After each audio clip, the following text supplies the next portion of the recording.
اچھا، تیسرا حصہ ماضی کا روزمرہ جملوں میں استعمال۔ یہاں پر ماضی کے چند صیغے روزمرہ عربی کے جو جملے ہیں اس کے متعلق لکھے ہیں۔ مثال کے طور پر فتحت الباب، میں نے دروازہ کھولا۔ سمعت الاذان، میں نے اذان سنی۔ ذهبت الى المسجد، میں مسجد چلا گیا۔ هو ذهب الى البيت، وہ گھر چلا گیا۔ حامد دخل الغرفة، حامد کمرے میں داخل ہوا۔ الطلاب دخلوا الصف، طلباء کلاس میں داخل ہوئے۔ اکلت الطعام، میں نے کھانا کھایا۔ هل اکلت الطعام، کیا آپ نے کھانا کھایا؟ ابھی یہاں پر دیکھیں، فتحت متکلم کا صیغہ، سمعت متکلم کا صیغہ، ذهبت متکلم کا صیغہ، ذهب دخل غائب کا صیغہ واحد، دخلوا جمع کا، اکلت اکلت متکلم اور مخاطب۔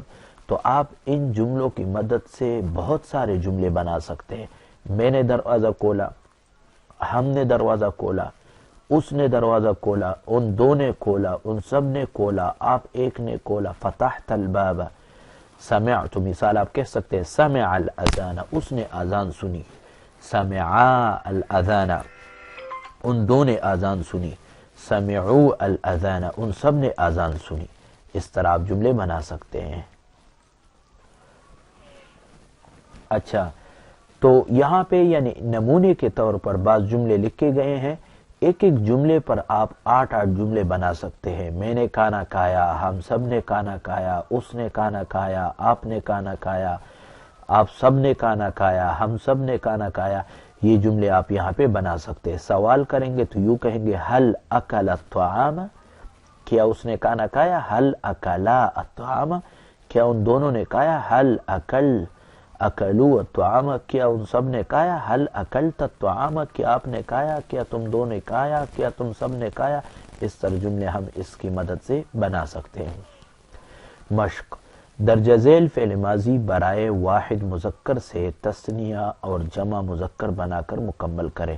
یعنی یہاں پر اکلا، اکلا کا معنی ہے کھایا اس ایک مرد نے، تو اکلا سے ہم نے باقی صیغے بنائے ہیں۔ اکلا، اکلو، اکلت، اکلتم، اکلتم، اکلتو، اکلنا۔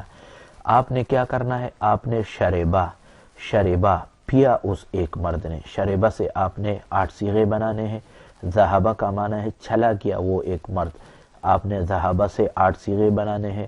سمع، سنا اس ایک مرد نے، آپ نے سمع سے 8 صیغے بنانے ہیں۔ دخلا، داخل ہوا وہ ایک مرد، آپ نے دخلا سے بھی 8 صیغے بنانے ہیں۔ یہ لکھنے کا کام ہے جو کہ آپ لکھ کر کے ترجمہ کے ساتھ ہمیں بھیجیں گے اور ساتھ ساتھ سنائیں گے۔